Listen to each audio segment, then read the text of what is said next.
Hello दोस्तों। आज का टॉपिक है कापा मतलब करेक्टिव एंड प्रिवेंटिव एक्शन। क्या आप जानते हैं कि समस्याओं को सुधारना आसान है, लेकिन असली मास्टरी किसमें है? उन्हें दोबारा होने से रोकना मतलब समस्या को दोबारा होने से रोकना। और कापा यही करता है। आपने आपके प्रोडक्शंस में बार बार वही गलती होती है, और सिर्फ दोष ढूंढना प्राप्त नहीं है। आज हम सीखेंगे कापा के जरिए कैसे कोच को पकड़कर, कोच मतलब मेन रूट कोच को पकड़कर सुधार कर सके और उसे रोक सके। 90% कंपनियां केवल लक्षण ठीक करने में फंस जाती हैं, लेकिन वास्तविक सुधार वही कर पाता है जो कापा सिस्टम को अपनाता है। आइए जानते हैं कैसे। इस वीडियो में हम देखेंगे कि कैसे आप सिर्फ समस्याओं को सुधारने से आगे बढ़कर उन्हें रोकने और गुणवत्ता बढ़ाने के लिए कापा का इस्तेमाल कर सकते हैं, बिल्कुल आसान तरीकों से। तो हेलो दोस्तों, मेरा नाम है अंकुर सिंह और हम आपका वेलकम करते हैं क्वालिटी स्मार्ट नॉलेज चैनल पर। तो चलिए समझते हैं कापा। कापा का डिफिनेशन है, जैसा कि आप देख रहे हैं, CAPA is a systematic approach used in quality management and process improvement to identify, correct and prevent problems in product process or system. It ensures that issues are not only fixed but also prevent from recurring. Means CAPA एक संगठित systematic तरीका है जिसका इस्तेमाल quality management और process improvement में किया जाता है। इसका उद्देश्य क्या क्या है? इसे किसी उत्पाद, प्रक्रिया, सिस्टम में समस्याओं को पहचानना मतलब आइडेंटिफाई करना, उन्हें सुधारना मतलब करेक्ट करना, और भविष्य में दोबारा होने से रोकना मतलब प्रिवेंट करना। कुल मिलाकर कापा यह सुनिश्चित करता है कि समस्या केवल अस्थायी रूप से न ठीक हो, बल्कि अस्थायी समाधान लागू किया जाए ताकि वही समस्या दोबारा भविष्य में आए ही ना। और इसमें आप जैसे इमेज में देख रहे होंगे कापा वर्कफ्लो। इसको मैंने क्यों लगाया है? क्योंकि ये जानना आपके लिए बहुत जरूरी है यदि आप कापा को समझना चाहते हैं तो। कापा वर्कफ्लो में जितने सारे पॉइंट्स दिख रहे हैं, identified, acknowledged, investigated, implemented, validated and close, ये सारे पॉइंट्स बहुत इंपॉर्टेंट है। तो आगे चल के हम इन सारे पॉइंट को समझेंगे बहुत ही अच्छी तरीके से। तो वीडियो के साथ लास्ट तक जरूर बने रहें ताकि आप कापा को अच्छी तरीके से समझ जाए और कापा से लेके कोई भी कंफ्यूजन आपके माइंड में ना हो और आप अच्छे से अपनी कंपनी में इसे इम्प्लीमेंट कर सके। तो चलिए समझते हैं। का का मीन्स होता है करेक्टिव एक्शन। कापा को दो भाग में डिवाइड किया गया है, करेक्टिव एक्शन जिसे का बोलते हैं एंड प्रिवेंटिव एक्शन जिसे पा बोलते हैं। करेक्टिव एक्शंस का सिंपल लैंग्वेज हम समझ लेते हैं पहले। करेक्टिव एक्शंस को हम उद्देश्य क्या होता है? मौजूदा समस्याओं को ठीक करता है। लेकिन जो हमारा प्रिवेंटिव एक्शन वो क्या करता है, उसका उद्देश्य क्या है? भविष्य में संभावित समस्या को रोकता है। बहुत लोग को कंफ्यूजन होता है करेक्टिव एक्शन प्रिवेंटिव एक्शन में क्या डिफरेंस है, तो आज समझ लीजिए। करेक्टिव एक्शन मीन्स का, जिसका मतलब उद्देश्य होता है मौजूद समस्याओं को ठीक करता है केवल। ठीक है। और पा मीन्स होता है प्रिवेंटिव एक्शन, इसका उद्देश्य क्या है? भविष्य में संभावित समस्याओं को रोकता है। चलिए समझते हैं पहले का करेक्टिव एक्शन। इसका डिफिनेशन होता है, action taken to eliminate the root cause of a detected problem to prevent it from happening again. मतलब सुधारात्मक कार्रवाई वे कदम है जो किसी पहचानी गई समस्या के मूल कारण रूट कॉज को खत्म करने के लिए उठाए जाते हैं ताकि वो समस्या दोबारा ना हो। इसके पर्पज क्या है? फिक्स एग्जिस्टिंग प्रॉब्लम मतलब मौजूदा समस्याओं को तुरंत ठीक करना। ये चलिए एग्जाम्पल के तौर पर हम समझ लेते हैं। जैसे मैंने एक एग्जाम्पल ले रखा है, प्रॉब्लम से डिफाइन है इसमें। अ machine keeps producing defective part मतलब मशीन बार बार डिफेक्टिव पार्ट्स बना रही है। तो करेक्टिव एक्शन उसके क्या ले सकते हैं? Adjust machine setting and repair faulty components to stop defect immediately. मतलब मशीन की सेटिंग को हम ठीक कर सकते हैं ताकि खराब कंपोनेंट को रिपेयर कर सकें, ताकि तुरंत दोष या डिफेक्ट को रोक सकें। ये हम करेक्टिव एक्शंस लेते हैं। चलिए चलते समझते हैं। पा means preventive actions. Preventive actions का डिफिनेशन क्या होता है? Action taken to eliminate the root cause of a potential problems before it occur. Means निवारक कार्यवाही वे कदम हैं जो किसी संभावित समस्या मतलब पोटेंशियल प्रॉब्लम के मूल कारण रूट कोज को पहले ही खत्म करने के लिए उठाए जाते हैं ताकि वह समस्या भविष्य में ना हो। मैं एक बार फिर से बता दे रहा हूँ। कापा दो भाग में डिवाइड है। पहला है का, जिसको हम सीए बोलते हैं। दूसरा है पा, मतलब प्रिवेंटिव एक्शंस। दोनों का उद्देश्य अलग अलग है। मैं दोबारा बता रहा हूँ ताकि आप लोग अच्छी तरीके से इसको समझ सकें। तो का मीन्स करेक्टिव एक्शन का उद्देश्य क्या था? मौजूदा समस्याओं को ठीक करता है। लेकिन पा मीन्स प्रिवेंटिव एक्शन मीन्स क्या होता है? भविष्य में संभावित समस्या को रोकता है। होप करेक्टिव एक्शन और प्रिवेंटिव एक्शंस दोनों का मतलब आपको समझ में आ गया हो। चलिए समझते हैं प्रिवेंटिव एक्शंस का एक एग्जांपल के तौर पे। प्रॉब्लम्स हमने एक यहाँ पे ले रखा है, risk of machine defects in future batches. मतलब भविष्य की बैचों में मशीन में दोष आने का जोखिम। तो हम इसमें प्रिवेंटिव एक्शंस क्या ले सकते हैं? Trend operator, implemented standard setup checklist and establish maintenance schedules. मतलब प्रिवेंटिव एक्शंस क्या क्या ले सकते हैं? ऑपरेटर को हम ट्रेनिंग दे सकते हैं, मानक सेटअप चेकलिस्ट लागू कर सकते हैं और नियमित मेंटेनेंस शेड्यूल बना सकते हैं। ये सब हम प्रिवेंटिव एक्शंस ले सकते हैं। इससे क्या होगा? भविष्य में वही समस्या दोबारा नहीं होगी। चलिए समझते हैं कापा वर्कफ्लो, जो अभी मैंने आपको स्टार्टिंग में बताया था। तो इसको चलिए अब समझ लेते हैं स्टेप बाय स्टेप। पहला पॉइंट है इसमें आइडेंटिफाई द प्रॉब्लम। मैं एक बार फिर से कह रहा हूँ दोस्तों, आप ये टॉपिक कापा प्रोसेस को स्टेप बाय स्टेप बहुत ही ध्यान से समझना, क्योंकि आपके लिए बहुत इंपॉर्टेंट है। तो पहला पॉइंट है आइडेंटिफाई द प्रॉब्लम्स। मतलब observe the issue is that defective product machine failure. Means क्या होता है? सबसे पहले समस्या को ध्यानपूर्वक देखें और समझें। ये नहीं कि समस्या कुछ और है आपने कुछ और ही लिख दिया है। इसीलिए सबसे पहले समस्या को ध्यानपूर्वक देखें और उसे समझें। उदाहरण के तौर पर डिफेक्टिव प्रोडक्ट, मशीन का फेल होना या प्रक्रिया में रुकावट, इससे रिलेटेड आप समस्या को ध्यान से देखें और समझें। समस्या को सही से परिभाषित करना जरूरी है ताकि मूल कारण ढूंढा जा सके। यदि सबसे पहले आप समस्या ही नहीं सही से डिफाइन करोगे तो आप मूल कारण कैसे पता करोगे? इसीलिए सबसे पहले समस्या को ध्यानपूर्वक देखें और समझें। दूसरा पॉइंट क्या है? Why analysis root cause investigation. ये क्या कहता है? Ask why repeatedly until you reach the root cause. Second है map answer in a cause and effect chain may branch into multiple causes. इसमें why root cause, why analysis है जो क्या करता है? रूट कोज को इन्वेस्टिगेट करता है। यहाँ पे थोड़ा ब्रेक करेंगे वीडियो को। अगर आपको वाई एनालिसिस बिल्कुल अच्छी तरीके से समझना है तो मैं डिस्क्रिप्शन में वाई एनालिसिस के वीडियो का लिंक शेयर कर दूंगा। आप जाके वीडियो को देख सकते हैं हमारे यूट्यूब चैनल पे।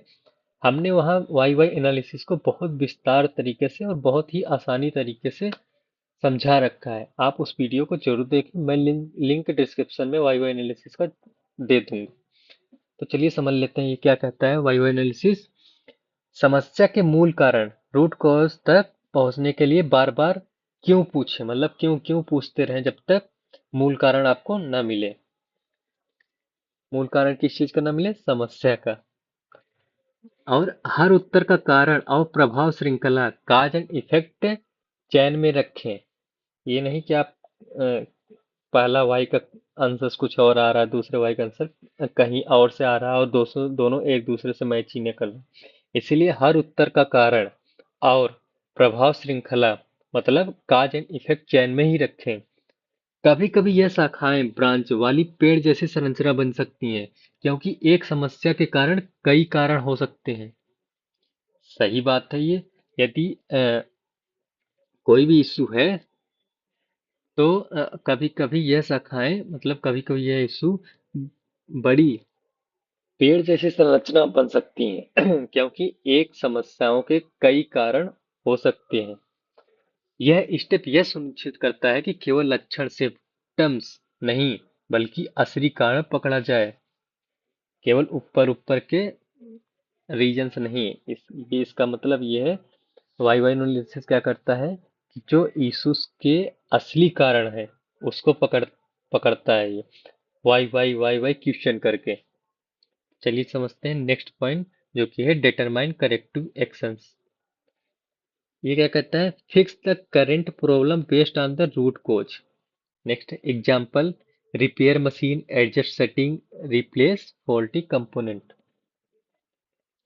मूल कारण के आधार पर मौजूद समस्याओं को तुरंत ठीक करने के लिए कदम उठाएं। This is corrective actions. उदाहरण, मशीन को रिपेयर करना, सेटिंग को सही करना, दोषपूर्ण कंपोनेंट्स को बदलना। उद्देश्य यह है कि वर्तमान समस्याओं को तुरंत रोका जाए। जाहिर सी बात है, आप जो अभी इश्यूज चल रहा है उसको तुरंत रोकने के लिए आपको कुछ ना कुछ तो करना पड़ेगा, तो वो करेक्टिव एक्शंस आप उस पर ले सकते हो। दूसरा है डिटरमाइन प्रिवेंट एक्शंस। ये क्या कहता है, prevent the problem from happening again. Example, implement standard checklist, operator training, maintenance schedules. मतलब भविष्य में वही समस्या दोबारा ना हो, इसके लिए उपाय करें। अगर कोई इश्यूज आपके कंपनीज में आ रहा है, ये तो आप जिस भी सेक्टर्स में काम कर रहे हैं, यदि आप पे वहाँ कोई इश्यूज आ रहा है, तो आप तो सबसे पहले आप करेक्टिव एक्शंस लोगे कि उसको तुरंत कैसे सही कर सकें। जैसे कि मैंने आपको बताया भी था कि करेक्टिव एक्शंस का उद्देश्य क्या होता है, मौजूद समस्या को तुरंत ठीक करना। ठीक है, तो ये तो हो गया तुरंत एक्शन। अब बाद में वही समस्या दोबारा न हो, इसके लिए भी तो उपाय करना है आपको। तो इसके लिए हम क्या कर सकते हैं, प्रिवेंटिव एक्शंस करेंगे। जैसे उदाहरण में मैंने आपको बताया था पहले भी, अब भी बता दे रहा हूँ। जैसे चेकलिस्ट लगा सकते हैं, ऑपरेटर को ट्रेनिंग देंगे, नियमित मेंटेनेंस शेड्यूल बनाएंगे। उद्देश्य यह है कि भविष्य में समस्या की पुनरावृत्ति रोकी जाए। नेक्स्ट पॉइंट है implement actions, apply corrective and preventive actions. इसका क्या कहना है, मतलब सुधारात्मक और निवारक कदमों का अमल में लाएं। जैसे करेक्टिव एक्शन और प्रिवेंटिव एक्शन में जो हमने स्टेप लिए हैं, उसके कदमों को अमल में लाएं। और यह सुनिश्चित करता है कि प्रक्रिया और सिस्टम में बदलाव हो रहे हैं। नेक्स्ट पॉइंट है वेरीफाई इफेक्टिवनेस, मतलब monitor result to ensure problem is resolved. यह क्या कहता है, क्या करता है ये, परिणामों की निगरानी, मतलब मॉनिटर रिजल्ट करें। जो आपने एक्शंस लिया है उसकी मॉनिटरिंग करें, उसकी इफेक्टिवनेस देखें, उसको वेरीफाई करें। कुल मिलाकर परिणामों को निगरानी करें, देखें कि समस्या पूरी तरह से हल हुआ है या नहीं। यदि समस्या बनी रहती है तो फिर से रूट कोज एनालिसिस करें with the help of why why analysis. Next point क्या है, डॉक्यूमेंट एंड स्टैंडर्डाइज। ये क्या कहता है, record finding, actions and lesson learn. जिसको हम लेसन लर्न को क्या बोलते हैं, ओपीएल भी बोलते हैं, या फिर क्वालिटी अलर्ट भी बोलते हैं। अलग अलग इंडस्ट्री में, अलग अलग फैक्ट्री में अलग अलग लैंग्वेज यूज करते हैं। नेक्स्ट पॉइंट है update process to prevent future recurrence. चलिए समझते हैं क्या कहना चाह रहा है। डॉक्यूमेंट स्टैंडर्डाइज, सभी खोज, कार्यवाही और सीखे गए सबक रिकॉर्ड करें। अब तक हमने जितना भी कुछ किया है, सबको, जितना भी एक्शंस लिया है ऊपर, या फिर जो भी काम किया है हमने ऊपर अब तक, उन सब पर कार्यवाही करें और सीखे गए सबक का एक रिकॉर्ड बनाएं। प्रक्रिया को अपडेट करें ताकि भविष्य में वही समस्या ना आए। जितनी भी हमारी प्रक्रियाएं हैं उसको अपडेट करें ताकि भविष्य में वो समस्या ना आए। यह स्टेप डॉक्यूमेंट स्टैंडर्डाइज है। यह स्टेप संगठन में ज्ञान साझा करना और अस्थायी सुधार लागू करना सुनिश्चित करता है। चलिए समझते हैं नेक्स्ट पॉइंट, इसके की आइडियाज को। की आइडियाज को समझने से पहले थोड़ा सा हम ब्रेक करेंगे। पहले समझते हैं वाई वाई एनालिसिस, मतलब जो अभी हमने आपको कापा वर्कफ्लो बताया था उसके थोड़े कुछ मतलब समझ लेते हैं। जैसे वाई वाई एनालिसिस, समस्या के वास्तविक कारण का पता लगाना। कापा, उसी उस कारण को ठीक करना, भविष्य में दोबारा ना होने देना। ये जो हमारा क्वालिटी वर्कफ्लो था, यह पूरी प्रक्रिया क्या करता है? क्वालिटी इंप्रूवमेंट मतलब गुणवत्ता सुधार करता है। दूसरा है प्रोसेस कंट्रोल, मतलब प्रक्रिया का नियंत्रण करता है। और सिस्टम विश्वसनीयता के लिए बहुत महत्वपूर्ण है। चलिए अब स्टार्ट करते हैं की आइडियाज, मतलब मुख्य विचार इसके क्या क्या हैं। ये क्या कहते हैं? Why why analysis find the real problems, CAPA fixes it and prevent it. Together they make a powerful tools for quality improvement and process reliability. मतलब वाई वाई एनालिसिस असली समस्या को ढूंढता है। मैं फिर से आपको बोल रहा हूँ, अगर वाई वाई एनालिसिस पे आपको समझना है तो मैं इसके वीडियो को डिस्क्रिप्शन, इसके वीडियो के लिंक को मैं डिस्क्रिप्शन में दे दूंगा। आप जाके वाई वाई एनालिसिस को अच्छी तरीके से समझ सकते हैं। अब चलते हैं नेक्स्ट। वाई वाई एनालिसिस क्या करता है? असली समस्या को ढूंढता है। और कापा उसे ठीक करता है, भविष्य में दोबारा होने से रोकता है। इन दोनों का जो संयोजन मिलकर बनता है वो क्वालिटी इंप्रूवमेंट और प्रक्रिया की विश्वसनीयता, प्रोसेस रिलायबिलिटी के लिए एक शक्तिशाली उपकरण बनाता है, जैसे कि मैंने अभी आपको पहले भी बताया था। इसका समरी क्या होता है? मतलब समरी मीन्स सारांश क्या निकल के आता है?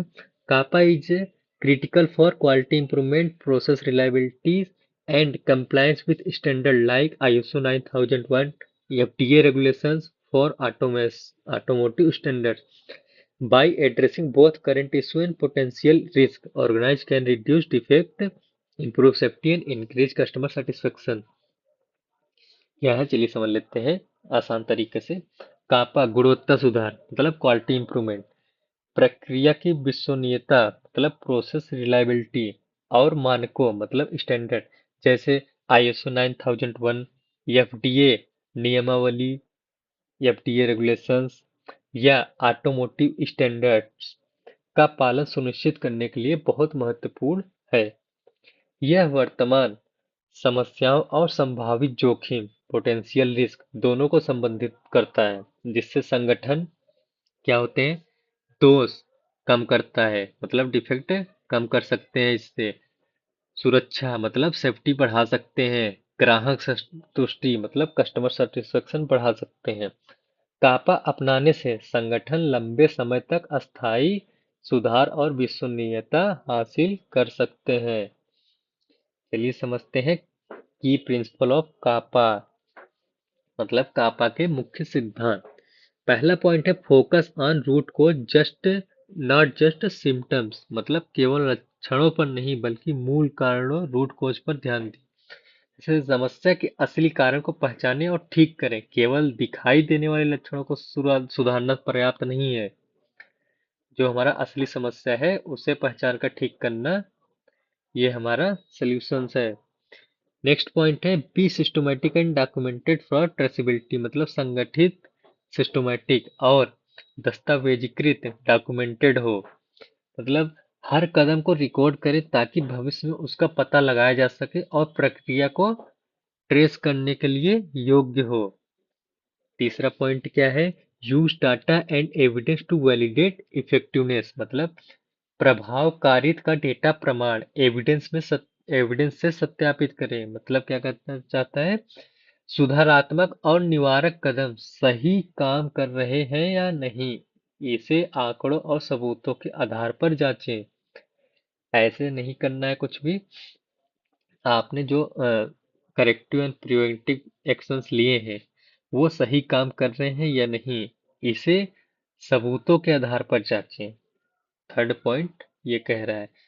नेक्स्ट पॉइंट है integrated into quality management system to improve reliability and compliance, मतलब गुणवत्ता प्रबंधन प्रणाली क्वालिटी मैनेजमेंट सिस्टम में एक एकीकृत करें। जैसे कि कापा को संगठन की गुणवत्ता प्रणाली में शामिल करें ताकि प्रक्रिया की विश्वसनीयता, रिलायबिलिटी और अनुपालन कंप्लायंस सुनिश्चित हो सके। इसी के साथ हमारा टॉपिक कापा कंप्लीट हो गया है। आई होप वीडियो आपको अच्छा लगा हो। तो आप कमेंट करके बताएं नेक्स्ट वीडियो हम क्वालिटी के किस टॉपिक पर बनाएं। आप जो भी कमेंट करेंगे, जिस टॉपिक पे भी कमेंट करेंगे, हम पूरी कोशिश करेंगे कि उसका वीडियो जल्द से जल्द आपको प्रोवाइड करें। Thanks for watching this video.